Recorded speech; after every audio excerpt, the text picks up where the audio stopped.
Hello students, इस video में हम क्लास 9 चैप्टर नंबर 9 ग्रेविटेशन के क्वेश्चन आंसर्स करेंगे। जितने भी सारे एनसीईआरटी क्वेश्चन से इंटेक्स क्वेश्चन है वो हम इस वीडियो में कवर करेंगे। ठीक है, अकॉर्डिंग टू न्यू एनसीईआरटी। सो हम स्टार्ट करते हैं। हमारी जो सबसे पहले जो इंटेक्स क्वेश्चन है वो है पेज नंबर 102 पर। दो क्वेश्चन दिए हुए हैं। फर्स्ट है state the universal law of gravitation. देखो इसका आंसर यहाँ पे है। यूनिवर्सल लॉ ऑफ ग्रेविटेशन क्या होता है? The universal law of gravitation states that every object in the universe attracts every other object with a force called the gravitational force. Universal law of gravitation कहता है कि हमारे universe के अंदर जितने भी ऑब्जेक्ट्स हैं वो दूसरे ऑब्जेक्ट को अट्रैक्ट करती है एक फोर्स से, और उसको बोलते हैं ग्रेविटेशनल फोर्स। ठीक है, The force acting between two objects is directly proportional to the product of their mass and inversely proportional to the square of the distance between their center. बोल रहे हैं कि जो फोर्स उन दो ऑब्जेक्ट्स के बीच में लग रही है किस किस पे डिपेंड करती है? एक तो उन दोनों मास के प्रोडक्ट के डायरेक्टली प्रोपोर्शनल होती है और उनके डिस्टेंस के स्क्वायर के इन्वर्सली प्रोपोर्शनल होती है। हमने बताया था ना m1 m2। ठीक है, दूसरा क्या होता है 1/r²। ठीक है, इसके बाद यहाँ पे सेकेंड क्वेश्चन है हमारा, write the formula to find the magnitude of the gravitational force between the earth and an object on the surface of earth. हमें वो फॉर्मूला लिखना है जिसके थ्रू हम अर्थ और सरफेस ऑफ अर्थ के ऊपर कोई ऑब्जेक्ट रखी है उनके ऊपर ग्रेविटेशनल फोर्स से निकालना है। अर्थ और अर्थ पे एक ऑब्जेक्ट है उन दोनों के बीच का। ठीक है तो देखो वही फॉर्मूला है हमारा। हम जो ऑब्जेक्ट रखी है उसका मास हम m कंसिडर कर लेंगे, स्मॉल m, और अर्थ जो है उसका मास हम कैपिटल M कंसिडर कर लेंगे। ठीक है, और डिस्टेंस क्या हो जाएगा r, रेडियस। ठीक है इसलिए फॉर्मूला बन जाएगा हमारा वही Gm/r²। ठीक है, ये इसका आंसर। इसके बाद हमारे जो नेक्स्ट क्वेश्चन है वो है पेज नंबर 104 पर। दो question. What do mean by free fall? Free fall क्या होता है? ठीक है, और what do mean by acceleration due to gravity? Acceleration due to gravity small g, जिसकी वैल्यू क्या होती है 9.8। ठीक है तो देखो फ्री फॉल क्या होता है? Earth's gravity attracts with object to its centre. Earth की जो ग्रेविटी है वो हर ऑब्जेक्ट को अपने सेंटर की तरफ खींचती है। ठीक है, अपने ऊपर अट्रैक्ट करती है। When an object is drop from a certain height, जब किसी हाइट से हम ऑब्जेक्ट को छोड़ते हैं तो उसके ऊपर कौन सा फोर्स लगता है? ग्रेविटेशनल फोर्स लगता है। और जैसे ही ग्रेविटेशनल फोर्स लगता है वो अर्थ के सरफेस पे गिरने लगती है। ठीक है, such an object movement is called free fall. और ऐसे ऑब्जेक्ट की मूवमेंट को क्या बोलते हैं? Free fall. मीन्स एक ऐसा मूवमेंट जिसके ऊपर सिर्फ एक ही फोर्स काम करे, gravitational force. That movement is known as free fall. ठीक है, नेक्स्ट है एक्सेलरेशन ड्यू टू ग्रेविटी। क्या होता है? देखो When an object falls freely from a certain height toward the earth's surface, its velocity keeps changing. जब कोई object freely गिरती है, ठीक है, अर्थ के सरफेस से, ठीक है, अर्थ के सरफेस के ऊपर गिरती है सर्टेन हाइट से, उसकी वेलोसिटी चेंज होती रहती है। ठीक है, जैसे जैसे वो नीचे आएगी उसकी वेलोसिटी इंक्रीज होती रहेगी। और यही जो वेलोसिटी है, अगर वेलोसिटी चेंज हो रही है तो एक्सेलरेशन प्रोड्यूस होगा। ठीक है, और एक्सेलरेशन अगर ग्रेविटी की वजह से प्रोड्यूस हो रहा है तो उसको हम बोलेंगे एक्सेलरेशन ड्यू टू ग्रेविटी, और इसको g लिखते हैं हम। ठीक है, और इसकी वैल्यू होती है 9.8 मीटर पर सेकेंड स्क्वायर। ठीक है तो देखो नेक्स्ट जो क्वेश्चन है वो है पेज नंबर 106 पर। 3 मोर क्वेश्चंस। सो देखो, what are the differences between the mass of an object and its weight? Mass और वेट के बीच में क्या पूछा है? डिफरेंस पूछा है। तो देखो, तो यहाँ पे मास के है कैरेक्टरिस्टिक, यहाँ वेट के है। मास क्या होते हैं? Mass is the quantity of matter contain in the body. Body के अंदर जो मैटर होता है उसको बोलते हैं मास। ठीक है, और वेट क्या होता है? जो ग्रेविटी जो फोर्स लगाती है बॉडी के ऊपर, ठीक है, बॉडी के ऊपर ग्रेविटी जो फोर्स लगाती है उसी को बोलते हैं हमारा वेट। जो मास होता है हमारी बॉडी का इनर्शिया का मेजरमेंट होता है। ठीक है, अगर हम अपनी बॉडी के इनर्शिया को नाप रहे हैं तो हमारा मास नाप रहे हैं, और वेट अगर हम ग्रेविटी को नाप रहे हैं तो वो वेट होता है। मास का सिर्फ मैग्नीट्यूड होता है, वेट का मैग्नीट्यूड के साथ साथ डायरेक्शन भी होती है। मैग्नीट्यूड और डायरेक्शन बहुत कॉमन वर्ड्स है, आपको पता होंगे, लेकिन अगर नहीं पता है जैसे मैं फिर बता देती हूँ। कोई भी ऑब्जेक्ट है, कुछ भी ले लो, जैसे कि स्पीड है 4 मीटर पर सेकेंड। ठीक है, 4 मीटर पर सेकेंड स्पीड है। ये जो 4 है ना, 4 ये तो है मैग्नीट्यूड। ठीक है, किस स्पीड का मैग्नीट्यूड, और डायरेक्शन होती है कि इस डायरेक्शन में मूवमेंट हो रही है स्पीड की। ठीक है, इसमें हो रही है ये होती है डायरेक्शन, जैसे स्पीड की होती है डायरेक्शन भी और मैग्नीट्यूड भी, ऐसे वेट के पास मैग्नीट्यूड भी होता है, डायरेक्शन भी होता है। अगर हम टाइम बोल दें 4 सेकेंड, 4 मैग्नीट्यूड तो है, टाइम की डायरेक्शन नहीं होती है, ठीक है। तो इसके बाद है मास एक कांस्टेंट क्वांटिटी होती है, मास चेंज नहीं हो सकता चाहे हम कहीं पे भी चले जाए, लेकिन वेट वेट जो है एक कांस्टेंट क्वांटिटी नहीं होती है, एक जगह से दूसरी जगह जब हम जाते हैं तो वो चेंज हो जाती है। मास की जो एसआई यूनिट है केजी होती है और वेट की एसआई यूनिट न्यूटन होती है, ठीक है, क्योंकि ये एक फोर्स होता है, वेट इज अ फोर्स, ठीक है। किसका फोर्स है? ग्रेविटी का। इसके बाद सेकंड क्वेश्चन है why is the weight of an object on the moon 1/6 its weight on the earth. Moon के ऊपर किसी भी ऑब्जेक्ट का वेट है 1/6 टाइम क्यों हो जाता है अर्थ के वेट से? Mass of the moon is 1/100 times and its radius is 1/4 times that of earth. Moon का जो मास है अर्थ के मास के कंपैरिजन में 100 गुना कम है, मतलब 1/100 टाइम्स है, ठीक है। और उसका जो रेडियस है अर्थ से 1/4 टाइम्स है, ठीक। एज ए रिजल्ट इसकी वजह से क्या होता है, जो ग्रेविटेशनल अट्रैक्शन होता है मून पे वो 1/6 हो जाता है। जब gravitation attraction means gravitation force is what Gmf/r²। जब आप G की वैल्यू रखते हो, M की वैल्यू रखते हो, ये रखते हो तो टोटल फोर्स में चेंज आ जाता है 1/6 का। Moons gravitation force is determined by the mass and the size of the moon. Moon का ग्रेविटेशनल फोर्स हम कैसे निकालेंगे? मून का मास और मून का साइज पता होगा इसलिए, ठीक है। इसलिए wait of an object on the moon is 1/6 its weight on the अर्थ। इसलिए मून का जो वेट होता है, मून के ऊपर किसी ऑब्जेक्ट का जो वेट होता है अर्थ के वेट से 1/6 टाइम्स होता है, ठीक है। Moon is far less massive than earth and is different radius is well. Moon जो है उसका मास भी कम होता है, लेस मासिव अर्थ से, ठीक है, और उसके पास और उसका रेडियस भी अलग मिलेगा अगर उसका मास कम होगा तो, ठीक। तो यहाँ पे 2 क्वेश्चंस थे। इसके बाद इस चैप्टर में ना बीच बीच में वो दिए हुए एग्जाम्पल्स, ठीक है, क्वेश्चंस अलग अलग टॉपिक्स के, वो भी आप कर लेना, वैसे मैंने वीडियो में बता दिए थे। इसके बाद है पेज नंबर 109 पे 3 क्वेश्चन है। देखो, why is it difficult to hold a school bag having a strap made of thin and strong string.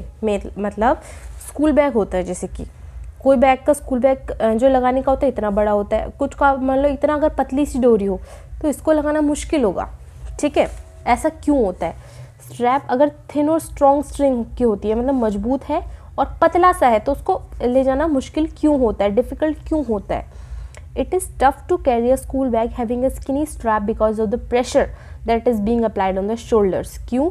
क्योंकि जितना स्किनी स्ट्रैप होगा, जितना पतला स्ट्रैप होगा, वो उतना ही ज़्यादा प्रेशर लगाएगा हमारे शोल्डर्स पर। प्रेशर जो है reciprocally proportional to the expanse on which the force acts. Pressure जो होता है reciprocally proportional means inversely proportional होता है, ठीक है, किसका?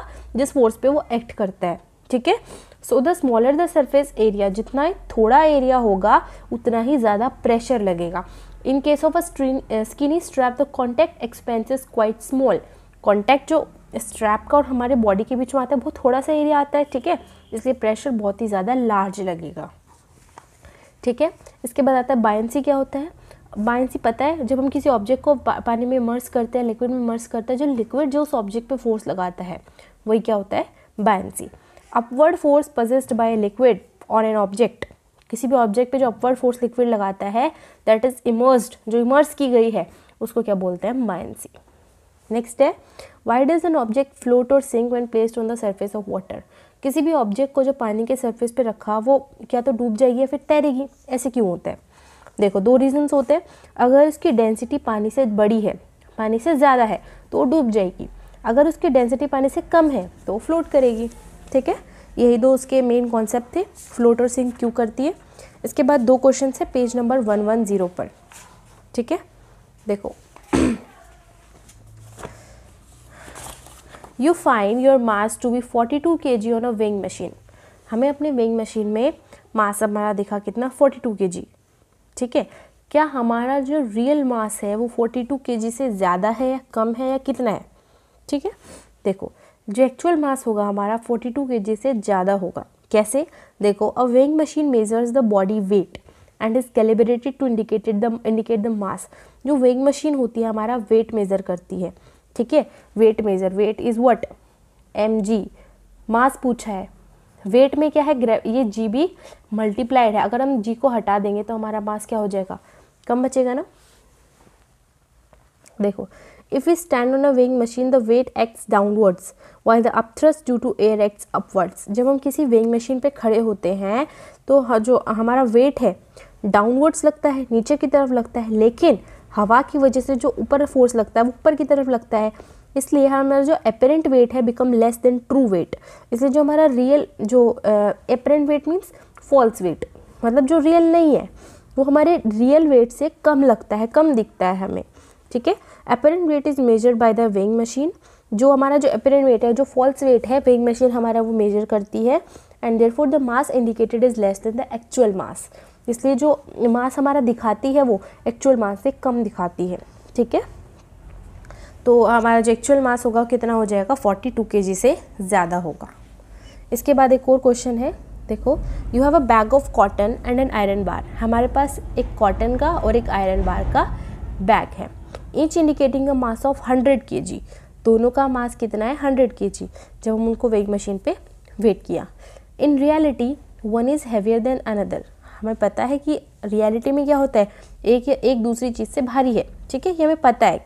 Can you say which one is heavier and Y.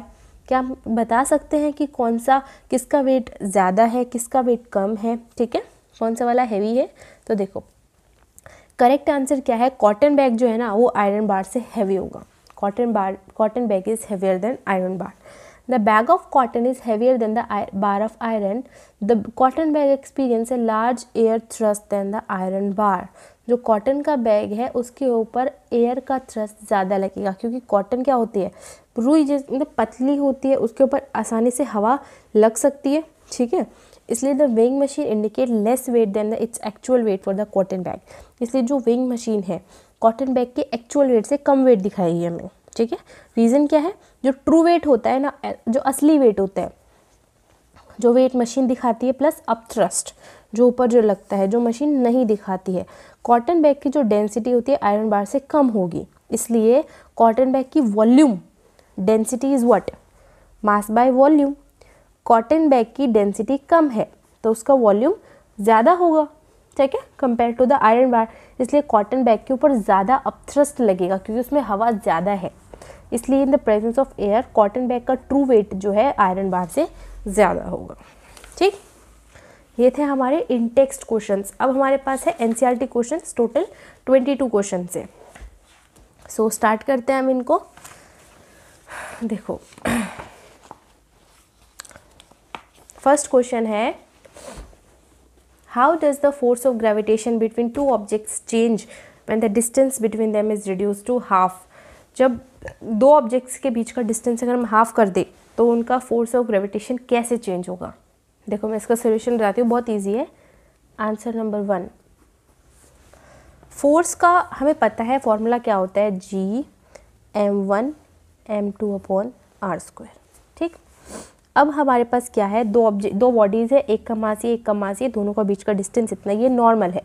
अब हमारे पास ये नॉर्मल आ, जो हमारा नया डिस्टेंस है वो हो गया इसका हाफ, ठीक है, इसका हाफ हो गया, r/2 हो गया इस डिस्टेंस का। अब हम इसको पुट करेंगे इसमें तो नया फोर्स क्या आ जाएगा, G(m1 m2/r/2 का स्क्वायर), ठीक। r/2 को मतलब r²/4, 4 ऊपर चला जाएगा तो 4G(m1 m2/r²। तो देखो, इस फोर्स में और इस फोर्स में क्या कॉमन है, क्या अलग है। ये हमारा नया फोर्स आया है, ये जो है ये क्या वैल्यू है, G(m1 m2/r), F है तो 4F। जो हमारा नया फोर्स आया दूसरे फोर्स से 4 टाइम्स होगा, 4 गुना होगा, ठीक है। इसका जो अगर आप एग्जैक्ट आंसर देख रहे हो वो ये है। देखो, ये हमारा फॉर्मूला था यूनिवर्सल लॉ ऑफ ग्रेविटेशन का। ये तो जब हमने डिस्टेंस को हाफ किया, सॉल्व किया तो आ गया 4F। Therefore once the space between the two object is reduce to half, the force of gravitation will increase by 4-fold the first force. पहले फोर्स के 4 टाइम्स हो जाएगी, ठीक। सेकेंड क्वेश्चन है, gravitational force acts on all objects in proportion to their mass. Gravitation force जो हर object पे लगती है उसके मास के according. Why then does a heavy object not fall faster than a light object. ऐसा क्यों नहीं होता कि एक heavy object fast light object से जल्दी गिरे, ठीक है, ऐसा क्यों नहीं होता, क्योंकि हैवी ऑब्जेक्ट का मास ज़्यादा है, वो जल्दी क्यों नहीं गिरती। All objects falls from the top with a constant acceleration called acceleration due to gravity. सारी ऑब्जेक्ट एक ही एक्सेलरेशन से गिरती है, जी से, ठीक है, ग्रेविटी की वजह से जो होता है। This is constant on earth, ये अर्थ पे कांस्टेंट होती है, इसलिए जी की जो वैल्यू है मास पे डिपेंड नहीं करती, क्योंकि अर्थ पे कांस्टेंट होती है, ठीक। इसलिए हेवियर ऑब्जेक्ट्स नहीं गिरती, क्योंकि मास पे डिपेंड ही नहीं कर रहा है, क्योंकि जी तो हमारी अर्थ पे कांस्टेंट है। ये इसका मेन आंसर है। नेक्स्ट क्वेश्चन है third, what is the magnitude of the gravitational force between the earth and a 1 kg object on its surface. Gravitational force निकालना है हमें अर्थ का, और उसकी सरफेस पे कोई 1 kg की ऑब्जेक्ट रखी है। उसके बाद हमें सारी चीज़ दे दी, अर्थ का मास भी दे दिया, रेडियस भी दे दिया। बहुत ईजी है निकालना। देखो हमें सिर्फ एफ निकालना है, F G m1 m2 upon r square. G हमें पता है 6.67 इंटू 10⁻⁻11। मास अर्थ का इसने दे दिया 6 इंटू 10⁻24, 6 इंटू 10⁻24, और दूसरे ऑब्जेक्ट का मास इसने दिया था 1 kg अपॉन डिस्टेंस कितना है 6.4 इंटू 10⁻6 इसका स्क्वायर, ठीक है। जब इसको आप सॉल्व करोगे पूरा तो आ जाएगा हमारे पास 9.8 न्यूटन, जब आप इसको पूरा सॉल्व करोगे, ठीक। क्वेश्चन नंबर 5 देखिए, if the moon attracts question number 4, the earth and the moon are attracted to each other by gravitational force. Earth और मून जो है आपस में ग्रेविटेशनल फोर्स से एक दूसरे को अट्रैक्ट करते हैं, ठीक है। Does the earth attract the moon with the force that is greater और स्मॉलर, और the force as the force with which the moon attracts the earth. मतलब जिस फोर्स से मून अर्थ को अट्रैक्ट करता है, और वो फोर्स जो अर्थ मून को करती है, क्या वो उससे बड़ी है, क्या उससे छोटी है, क्या उसके सेम है, ऐसा क्यों, ठीक है। तो देखो, earth attracts the moon with the force same as the force with which the moon attracts the earth. जिस फोर्स से मून अर्थ को अट्रैक्ट करता है, उसी फोर्स से अर्थ भी मून को अट्रैक्ट करती है, सेम फोर्स से। हाउएवर दीज फोर्सेज, लेकिन ये दोनों अपोजिट डायरेक्शन में लगती हैं, ठीक है। और यूनिवर्सल लॉ ऑफ ग्रेविटेशन क्या कहता है, the force between moon and also the sun can be, उसको भी हम इसी फॉर्मूले से लिख सकते हैं, ठीक है। डी क्या है, distance between the earth and the moon, और m1 एंड m2 मास किसका, एक अर्थ का एक मून का, ठीक। अब देखो question number 5, if the moon attracts the earth why does earth not move towards the moon. अगर अर्थ को मून अट्रैक्ट कर रहा है तो अर्थ मून की तरफ मूव क्यों नहीं कर रही है, क्यों नहीं करती है, क्योंकि मास की वजह से, ठीक है। देखो क्योंकि अर्थ का जो मास है मून के कंपैरिजन में बहुत ज़्यादा है। According to universal law of gravitation and Newton's third law, Newton's का थर्ड लॉ भी क्या कहता है, to every action there is an equal and opposite reaction. We all know that the force of attraction between two objects is the same. हमें पता है same होता है फोर्स ऑफ अट्रैक्शन दोनों ऑब्जेक्ट्स का, लेकिन ऑपोजिट डायरेक्शंस में होता है। इसलिए earth attracts the moon with a force same as the moon attracts the earth but in opposite direction. इसलिए अर्थ जो है मून को अट्रैक्ट करती है उसी फोर्स से जिस फोर्स से मून अर्थ को अट्रैक्ट करता है, लेकिन ऑपोजिट डायरेक्शन में। लेकिन अर्थ जो है बड़ी होती है मास में मून के कंपैरिजन में, ठीक है। It accelerates a less rate lesser than the acceleration rate of the moon towards the earth. Simple सी बात है, देखो अर्थ का जो मास है बहुत ही ज़्यादा बड़ा होता है मून से, ठीक है। तो ज़्यादा एक्सेलरेट नहीं कर पाएगी। कोई चीज़ अगर भारी है 10 किलो की है, कोई चीज़ 10 ग्राम की है, ऑफकोर्स हम इसको आसानी से फेंक पाएंगे ना, इसको फेंकना बहुत मुश्किल होगा, तो ये एक्सेलरेट नहीं हो पाता है। इसलिए for this reason the earth does not move towards the moon. इसी रीज़न से जो अर्थ है मून की तरफ मूव नहीं करती है। नेक्स्ट क्वेश्चन है 6th, what happen to the force between two objects. What happen to the force between two objects. दो ऑब्जेक्ट्स के बीच में फोर्स का क्या होता है, अगर एक ऑब्जेक्ट का मास को हम डबल कर दे, ठीक है, डिस्टेंस को डबल या ट्रिपल कर दे, या दोनों ऑब्जेक्ट्स के मास को डबल कर दे। तो देखो सिंपल सी बात है, ऐसे क्वेश्चंस मैंने आपको अभी करवाया था ना। देखो अगर जो मास को हम क्या कर दे डबल, तो हमें देखो पता है force is what, G m1 m2 upon r square. हम ये फर्स्ट पार्ट कर रहे हैं, ठीक है। हमने फर्स्ट को क्या कर दिया, मास को डबल कर दिया, जी इसको कर दिया 2m1 m2 upon r square. 2 को थोड़ा बाहर निकाल लो, G m1 m2 upon r square, this is what f 2f। Force भी क्या हो जाएगी, डबल। ठीक है, फर्स्ट पार्ट था। सेकंड क्वेश्चन क्या है, सेकेंड पार्ट में क्या है, हमें उसका डिस्टेंस को डबल या ट्रिपल करना है। डिस्टेंस मीन्स आर को, तो देखो नॉर्मल फोर्स क्या है, G m1m2 upon r square. ठीक है, हमें आर को क्या करना है, डबल, r/2 कर देंगे। ये हमने आपको पहले बताया था ना, m1m2 अपॉन r/2 का स्क्वायर, तो आर स्क्वायर बच जाएगा और 4 यहाँ से ऊपर चला जाएगा। ठीक है, तो ये जो बच गया Gm1m2 अपॉन आर स्क्वायर, ये आगे क्या बच गया 4, और ये क्या है हमारा फोर्स 4F। अगर हम डिस्टेंस को हाफ कर दें तो हमारा फोर्स 4 टाइम्स हो जाएगा। अगर हम डिस्टेंस को 1/3 कर दें, डिस्टेंस को हमने ट्रिपल कर दिया है, ट्रिपल, तो देखो F is what, Gm1m2 upon, एक सेकेंड, हमने इस पार्ट में डिस्टेंस को हाफ कर दिया, लेकिन हमें इसमें क्या करना था, डिस्टेंस को डबल करना था। तो देखो Gm1m2 अपॉन 2r स्क्वायर।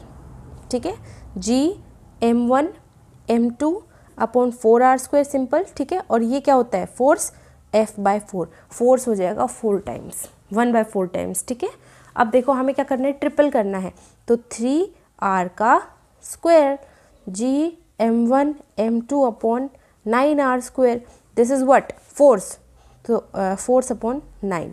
तो अगर हम डिस्टेंस को ट्रिपल कर दे तो हमारा फोर्स हो जाएगा 1/9 टाइम्स। अगर हम डिस्टेंस को डबल कर दे तो हमारा फोर्स हो जाएगा 1/4 टाइम्स। ठीक है, इसमें अगर कोई डाउट हो तो बताना आप। इसके बाद जो हमारा थर्ड पार्ट है, हम अगर दोनों ऑब्जेक्ट के मास को डबल कर दें, दोनों ऑब्जेक्ट का मास देखो, तो देखो F is what, Gm1m2 upon r square, normal है फॉर्मूला। हमें करना है दोनों ऑब्जेक्ट के मास को double, G2m1 2m2 upon r square, कर दिया ना डबल, 2 × 2 4, आप बाहर निकाल लो, Gm1m2 upon r square 4F, 4 times हो जाएगा फोर्स। ठीक है, अगर हम दोनों ऑब्जेक्ट के मास को डबल कर देते हैं तो। ठीक है, इसके बाद नेक्स्ट क्वेश्चन है, what is the importance of universal law of gravitation. ठीक है, यूनिवर्सल लॉ ऑफ ग्रेविटेशन के इसमें इंपॉर्टेंस पूछे हम क्यों करते हैं। Universal law of gravitation explain करता है बहुत सारे फिनोमिना को जो पहले लगते थे कि कनेक्ट नहीं होंगे। ठीक है, क्या क्या, motion of the moon around the earth के चारों तरफ मून का मोशन। ठीक है, क्यों, क्योंकि ये इसमें फोर्स ऑफ अट्रैक्शन होता है ना मून और अर्थ के बीच में। ठीक, the responsibility of gravity on the weight of the object which keeps us on the ground, वो ग्रेविटी हमारी जो बॉडी के ऊपर लगती है, जो हमें ग्राउंड पे रखती है, वो भी हमें यूनिवर्सल लॉ ऑफ ग्रेविटेशन ने बताया। टाइड्स बताया, बिकॉज ऑफ द मून और and therefore the sun, moon और सन की वजह से जो टाइड्स पैदा होती है उनके बारे में बताया, और प्लैनेट्स के मोशन के बारे में बताया जो सन के चारों तरफ होता है। ठीक है, इसके बाद अगला क्वेश्चन है, what is the acceleration of free fall. Free fall का एक्सेलरेशन क्या होता है, देखो, acceleration due to gravity is the acceleration gain by the object due to gravitational force. Acceleration due to gravity क्या होता है, वो एक्सेलरेशन जो ग्रेविटेशनल फोर्स की वजह से पैदा होता है। अर्थ के ऊपर जितने भी बॉडी हैं, अर्थ के ऊपर जितनी भी चीज़ें, वो डाउनवर्ड फोर्स एक्सपीरियंस करती है, जो कि किसका होता है, ग्रेविटी का होता है। ठीक है, the earth's gravity is measured by the acceleration of the freely falling objects. जो अर्थ की जो ग्रेविटी है वो मेजर करती है क्या, अर्थ की ग्रेविटी को हम कैसे मेजर करते हैं, bye the acceleration of freely falling object. जो फ्री फॉलिंग ऑब्जेक्ट्स होती हैं उनकी एक्सेलरेशन से हम अर्थ की ग्रेविटी को नापते हैं।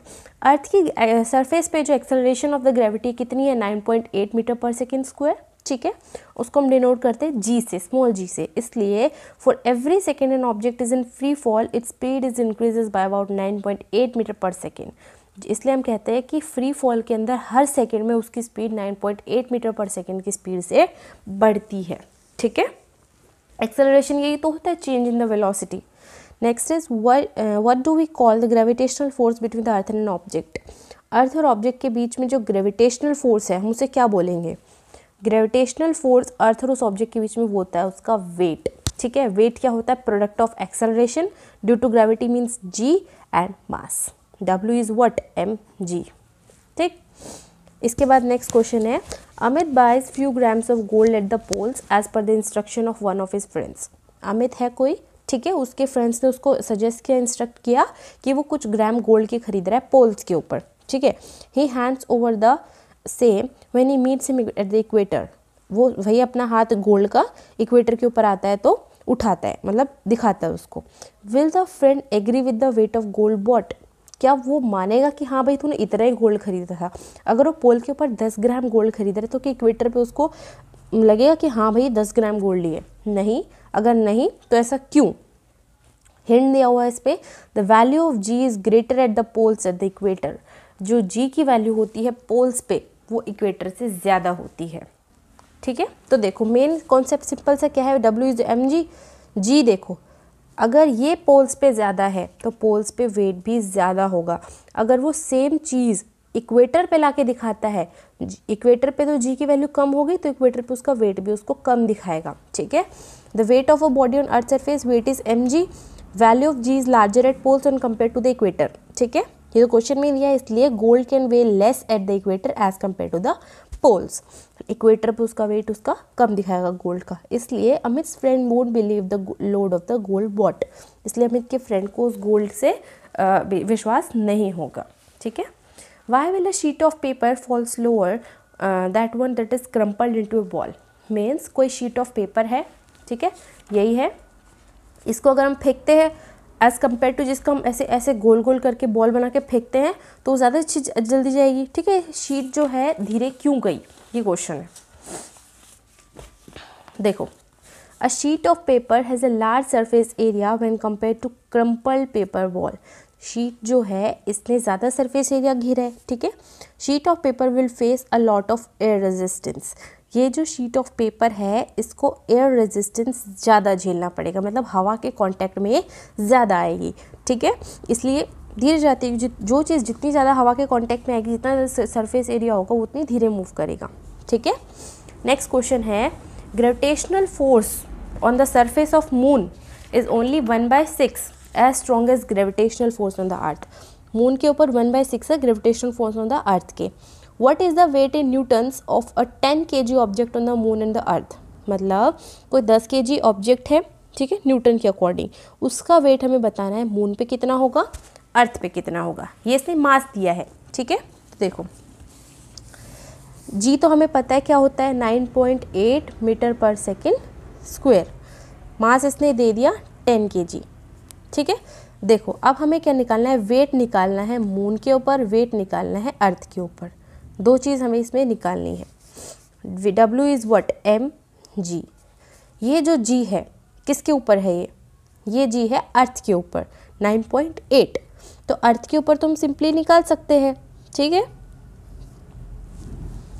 तो देखो 10 × 9.8 98 न्यूटन, ये तो आ गया आपका अर्थ के ऊपर, कोई कंसेप्ट नहीं करना पड़ा। लेकिन अगर आपको मून के ऊपर निकालना है, वेट ऑन मून, ये भी हमारा एम जी रहेगा, मास तो लेंगे हम 10 ही, इनटू जो जी है वो होता है 1/6 टाइम्स इनटू जी मीन्स 9.8। ठीक है, जब इसको सॉल्व करेंगे तो आ जाएगा 16.34 newton. Weight on moon, this is weight on earth. ठीक है, next question, a ball is thrown vertically upward with velocity of 49 metre per second. कोई बॉल है, ऊपर फेंकी हमने उसको इतनी वेलोसिटी से। सबसे पहले हमें निकालना है कि किस मैक्सिमम हाइट तक वो जाएगी, किस मैक्सिमम हाइट तक वो जाएगी। ठीक है, दूसरा निकालना है कितना टाइम लगेगा उसको अर्थ तक वापस आने में। ठीक है, हम इसको इक्वेशन से सॉल्व करेंगे। सबसे पहले हमें हाइट निकालनी है, h मतलब डिस्टेंस निकालना है। तो देखो formula v² - u² is what, 2as। v² कितना है हमारे पास, 49। ठीक है, sorry, v is what, final velocity. Final velocity कोई भी चीज़ जब हम ऊपर फेंकेंगे तो लास्ट में जाके तो रुक जाती है ना वो, तो final velocity is 0 and initial velocity is 49² = 2। A is what, acceleration due to gravity, इसको हम कितना लेंगे 9.8, लेकिन हम ऊपर फेंक रहे हैं तो हम लेंगे नेगेटिव में -9.8 इनटू, ये तो हमें निकालना है s। ठीक है, तो 0² - 49 का स्क्वायर कितना हो जाता है, 2401 माइनस इज व्हाट, इस साइड करेंगे इसको मल्टीप्लाई करेंगे -19.6 s, तो ऐसा आ जाएगा हमारे पास 122.5 मीटर। हाइट कितनी आ गई, 122.5 मीटर। अब हमें क्या निकालना है, टाइम निकालना है। टाइम निकालने के लिए हमारे पास एक और इक्वेशन होती है, v = u + at। v कितने हैं हमारे पास, 0, u is what 49 plus acceleration is what -9.8, time हमें निकालना है, ठीक है। तो देखो इसको 49 minus 9.8 t equal to 0। T वाली टर्म को मुझ साइड लेके जाएंगे, 9.8 t is equal to 49, t आ जाएगा 49/9.8, इसको आप कैंसिल करोगे तो अराउंड 5 सेकेंड का आ जाएगा टाइम, ठीक है।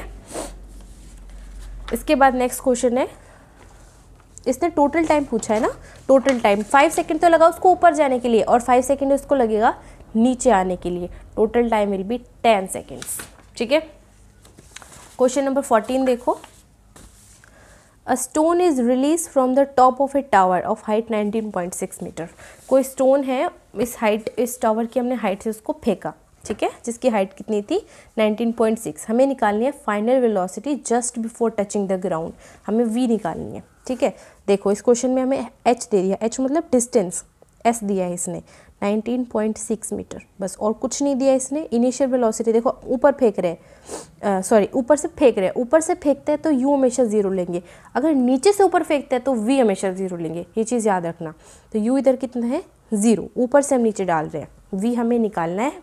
एक्सेलरेशन ड्यू टू ग्रेविटी कितना लेंगे 9.8, इक्वेशन लगा दो, u प्लस 80, v निकालना है, u is 0 plus a is 9.8 and time. इस इक्वेशन से सॉल्व नहीं होगा क्योंकि इसमें टाइम नहीं दिया हुआ ना, हम इसको सॉल्व करेंगे। v² minus u² is equal to 2as, ठीक है। v² इज व्हाट जो हमें निकालना है, minus u² is what 0² equal to 2 9.8, s is what 19.6। जब इन तीनों का आप मल्टीप्लाई करोगे तो v² आ जाएगा 384.16, ठीक है। अब हमें क्या निकालना है, v निकालना है, तो इस साइड अंडर रूट कर देंगे तो आ जाएगा आपका 19.6 मीटर पर सेकेंड, ठीक। इसके बाद नेक्स्ट क्वेश्चन है, a stone is thrown vertically upward. किसी स्टोन को हमने ऊपर फेंका with initial velocity, initial velocity दी मतलब u दिया 40 मीटर पर सेकेंड, g दिया 10 metre per second square. Maximum height निकालनी है reached by the stone, means s निकालना है हमें, ठीक है, एक तो ये निकालना है हमें। अब देखो वर्टिकली अपवर्ड ऊपर फेंका है, ठीक है, ऊपर फेंका मीन जो फाइनल वेलोसिटी होगी वो होगी 0। What is the net displacement and total distance covered by the stone. Net displacement, displacement क्या होता है, शॉर्टेस्ट डिस्टेंस, ठीक है, ऊपर फेंक रहे हैं तो डिस्प्लेसमेंट तो हमारे पास 0 हो जाएगी, ऊपर से फेंका नीचे आएगा, डिस्टेंस हमें मेन निकालना है इसमें, ठीक। हाइट निकाल देंगे, हाइट को डबल कर देंगे जो कि क्या आ जाएगा डिस्टेंस। तो देखो v² minus u² 2gs, v² कितने है 0² minus u² is 40², 2 into 10 into s।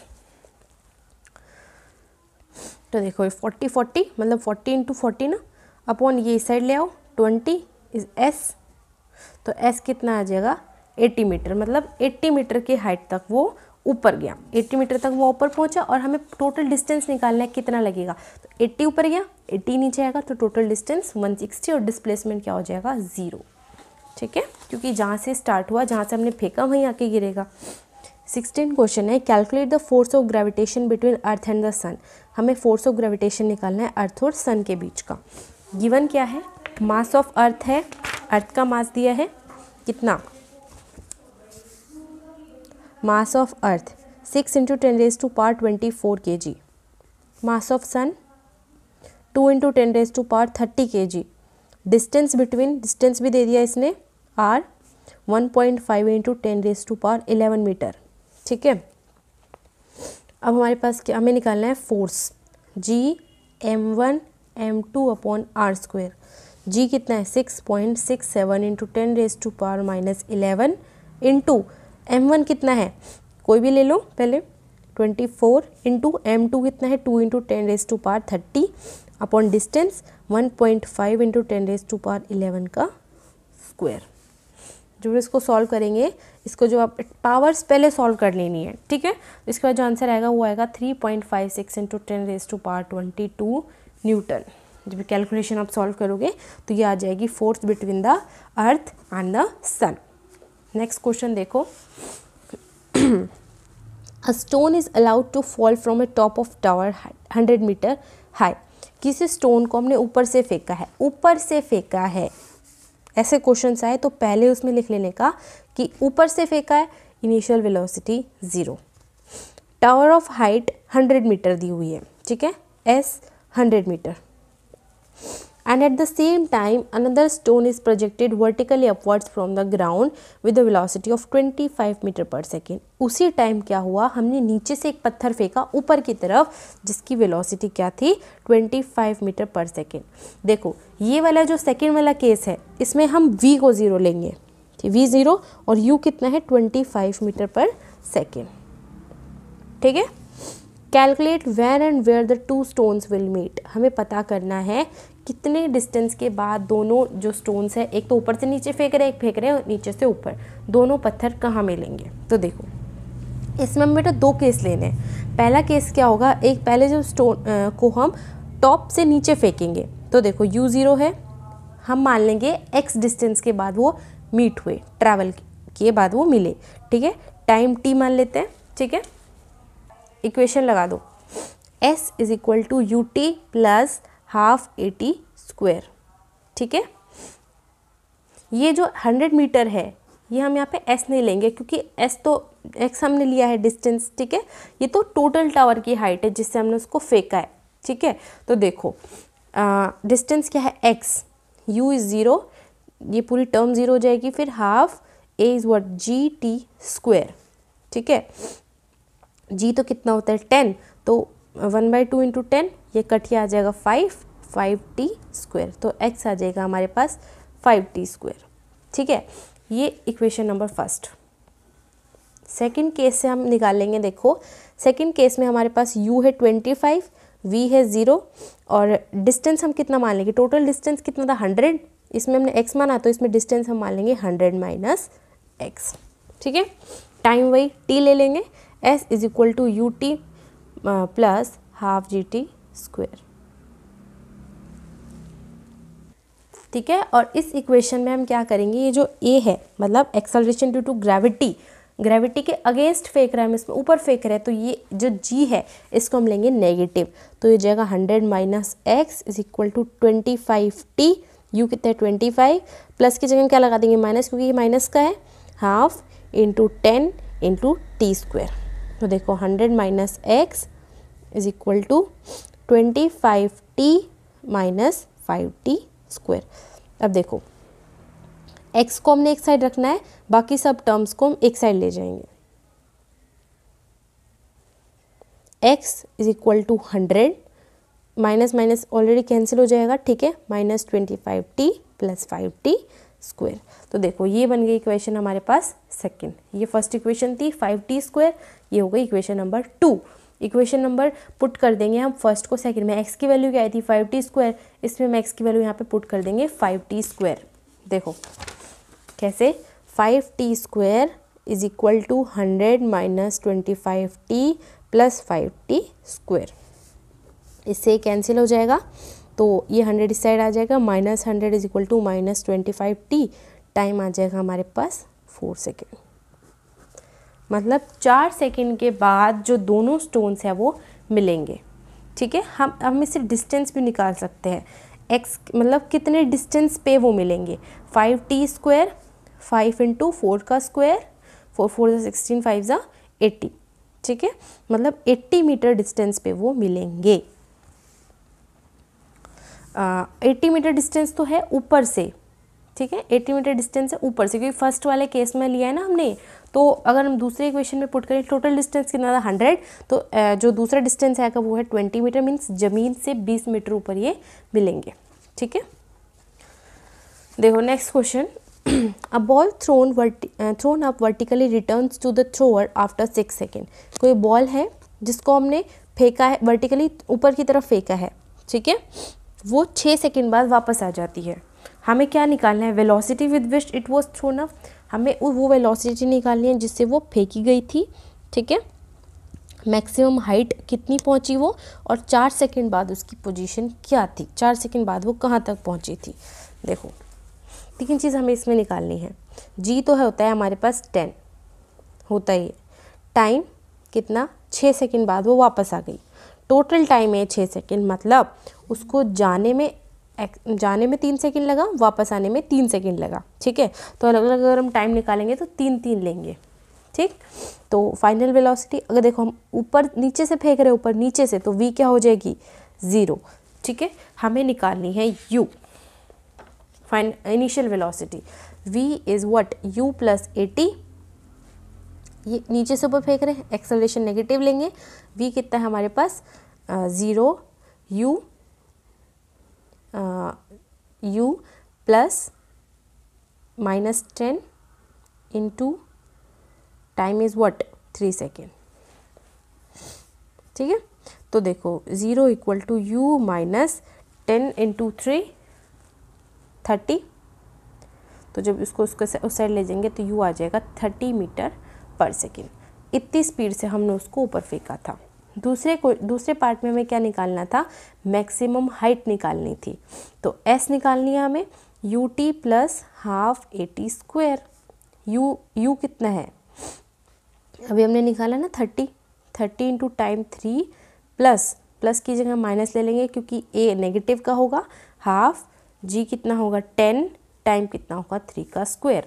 30 into 3 90 minus 2 को इससे कैंसिल कर दो, 3 3 9 9 5 45। तो डिस्टेंस कितना आ जाएगा 45 मीटर।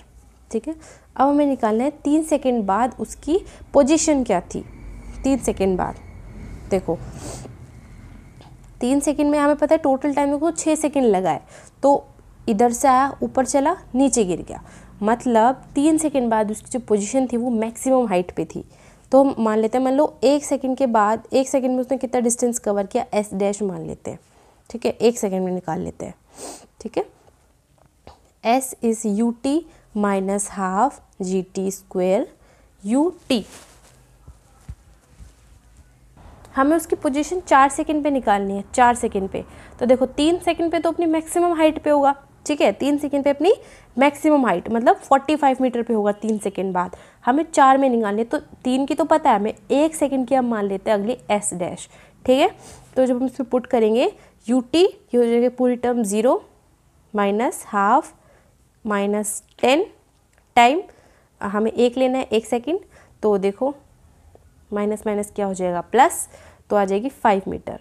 ये जो 5 मीटर आया ये आया 1 सेकेंड के बाद। तो देखो 3 वो मतलब 3 सेकेंड बाद तो 45 थी, 5 मीटर नीचे आ गया, तो 45 minus 5 40 metre from the ground. ठीक है, तो देखो next question, in what direction does the buoyant force on an object immersed in liquid act. Buoyant force किस डायरेक्शन में लगती है, ऊपर की डायरेक्शन में लगती है। ठीक है, buoyant force on an object that is immersed in liquid will be in vertically upward direction, ऊपर की डायरेक्शन में लगेगी। Why a block of plastic when release when water under water come up to the surface of water. कोई plastic का block है, जब उसको पानी में रखते हैं तो ऊपर क्यों आ जाता है, क्यों, क्योंकि प्लास्टिक की डेंसिटी और पानी से कम होगी, इसलिए जो फोर्स ऑफ बायंसी है वो ज़्यादा लगेगी उसके प्लास्टिक ब्लॉक पे, इसलिए जो फोर्स ज़्यादा लगेगा उसी डायरेक्शन में मूवमेंट होगी। ठीक है, ऊपर लग रहा है तो ऊपर की तरफ आ जाती है सरफेस पे। 21st क्वेश्चन देखो, volume of 50 gram of a substance is 20 centimetre cube. Volume दिया है 50 ग्राम, सॉरी मास है ये 50 ग्राम। ठीक है, और वॉल्यूम है कितना 20 सेंटीमीटर क्यूब। डेंसिटी है 1 ग्राम पर सेंटीमीटर क्यूब। हमें पता करना है ये फ्लोट करेगी या फिर सिंक करेगी। हमें पता है अगर डेंसिटी ज़्यादा होती है पानी से तो सिंक कर जाती है। ठीक है, तो देखो ये तो पानी की डेंसिटी हो गई, हमें इसकी डेंसिटी निकालनी है। रो क्या होता है, मास बाय वॉल्यूम, 50/20। इसको सॉल्व करेंगे तो 2.5 ग्राम पर सेंटीमीटर क्यूब। तो कितनी आ गई उस सब्सटेंस की डेंसिटी 2.5। पानी कितनी थी 1, पानी से ज़्यादा आ गई ना तो पानी में सिंक कर जाएगी। नेक्स्ट क्वेश्चन है, लास्ट क्वेश्चन देखो, the volume of A 500 gram seal packet is 350 centimetre cube. मतलब 500 ग्राम, मास कितना है 500 ग्राम, वॉल्यूम 350 सेंटीमीटर क्यूब। वही बताना है हमें, फ्लोट करेगी सिंक करेगी अगर पानी की डेंसिटी 1 ग्राम पर सेंटीमीटर क्यूब है तो। What will be the mass of water displace by the packet. कितना मास वो डिस्प्लेस करेगी ये भी बताना है हमें। तो देखो पहले हम निकालते हैं इसकी डेंसिटी 500 अपॉन 350, ठीक है, तो आ जाएगी 1.42 ग्राम पर सेंटीमीटर क्यूब। पानी से आ गई ज़्यादा तो इससे कट जाएगी पानी में, ठीक है। अब हमें पता है आर्किमिडीज प्रिंसिपल क्या कहता है, जितना पानी का वॉल्यूम वो डिस्प्लेस करेगी, ठीक है, उतना ही फोर्स उस पर लगेगा। तो देखो कितना वॉल्यूम लगा इसने, 350 सेंटीमीटर क्यूब, तो इसने कितना पानी वो डिस्पर्स करेगी, हमें मास निकालना है ना, rho is what, mass by volume. तो देखो रो कितना है 1, mass is what 350 upon mass तो हमें निकालना है ना, अपॉन वॉल्यूम इज़ 350, तो मास आ जाएगी 350 ग्राम। 350 ग्राम पानी को वो डिस्प्लेस कर देगी, ठीक है। तो देखो यहाँ पे इस चैप्टर के जितने भी क्वेश्चन हैं एनसीईआरटी हमने कवर अप कर लिए हैं, ठीक है। जो नेक्स्ट चैप्टर है वर्क एंड एनर्जी, वो भी मैं पढ़ा चुकी हूँ चैनल पर, एक ही शॉर्ट में, ठीक है, 51 मिनट्स का वीडियो है, वो आप देख लेना। इस चैप्टर के जो एनसीईआरटी क्वेश्चन है वो हम नेक्स्ट वीडियो में कवर करेंगे, ठीक है। If you like this video, subscribe my channel and like it. Thank you.